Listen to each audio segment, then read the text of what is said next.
Who the leader was for the Phillies in stolen bases, Fran, last year? Oh, it was Kyle Schwarber? Yeah. You know how many he had? 3.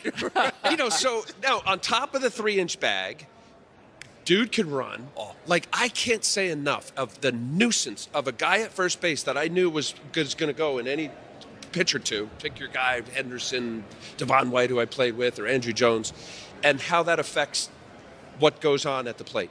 I give Dave Dombrowski and the Phillies a ton of credit because when you make the investment, and John Middleton, the owner, you make the investment in Bryce Harper, 13 years, $330 million, you can't stop there. You're all in, right?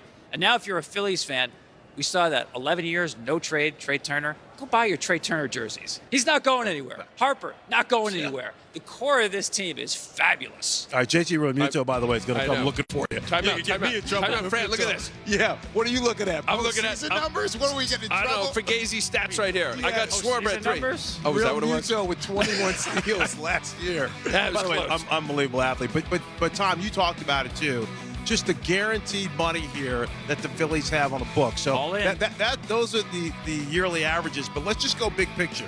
Bryce, 330. Zach Wheeler, 115. Realmuto, I think, 115. Castellanos, 100. Schwarber, 79. You got Nola there, too. But also, I didn't with Castellanos, there's one more. And then Turner with $300 million.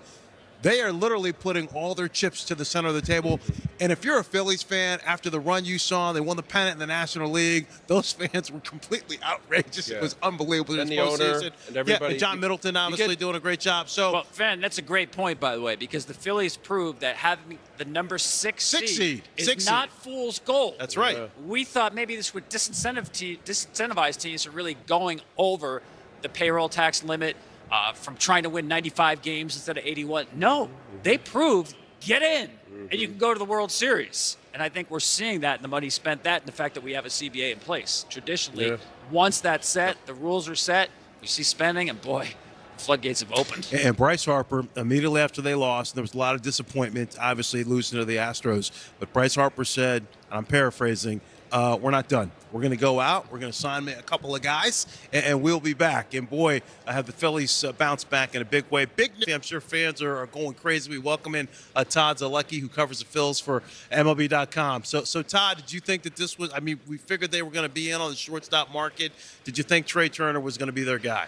I thought Trea Turner was going to be the guy. That was their number one choice. I think going into this offseason, they identified him early. They were obviously very aggressive. I talked to somebody last week about it, and the Phillies were getting antsy to get something done sooner rather than later. They did not want to have this thing drag on for the next several weeks. But Trea Turner is a tremendous fit. He's a tremendous fit on every team, really. But on this team, you can now move Bryson Stott over to second base. You have Trea Turner, who does so many things well. And I'm already thinking about, where does Rob Thompson hit him in the lineup? Does he have him hit leadoff? A lot of the veteran guys still have Alvarado, Dominguez. Brogdon was good. Yeah. Like, is that an area? It seems like Dombrowski's always, in his whole career working on bullpens. Yeah, I think they need to go out and try to replace, try to add to that bullpen. David Robertson is a free agent. Brad Hatton is a free agent. Corey Knebel's not going to be back. So they have to add to the bullpen. They have to add to Dominguez, Alvarado, like you mentioned. They also, I think, need to add some starting pitching. Zach Eflin is gone. Kyle Gibson is gone. Noah Syndergaard is still a free agent. So they really like Wheeler, Nola at the top. They love Ranger Suarez as a number 2-3 guy, depending on how you want to look at him. And then they've already said, we are earmarking one job for one of their young guys. So Bailey Falter, Christopher Sanchez, Andrew Painter, who's their number one pitching prospect. He was the MLB Pipeline's minor league pitcher of the year. Dave Dombrowski loves Andrew Painter. He's already compared him to Josh Beckett, a young Josh Beckett. So they need one more veteran starter, I think, and to kind of round things out. So that's pitching right now for sure. Yeah, the way they talk about Painter, I would be surprised if he's on their opening day roster. He's that good. I want to ask you about Turner, because you made a good point. He's a good fit for anybody. Seems to me, though, this might have been his first choice when you think about Kevin Long. He knows him for the Nationals. Bryce Harper knows him for the Nationals. He's got family in New Jersey. 11 years for Trea Turner. Do you think this was his top choice, the Philadelphia Phillies? It certainly sounded like it. Kevin Long, some of Trea Turner's best seasons were with Kevin Long as a hitting coach. So you wonder, like, in the back of Trea's head? Is he like, okay, let me get back with Kevin Long? I'm sure he's dreaming about that lineup where he fits. Like, if I hit first, if I hit second, what kind of numbers can I put up? This is a team that got to the World Series. He wants to win another World Series. You mentioned the East Coast connection. So I think all those pieces fit in.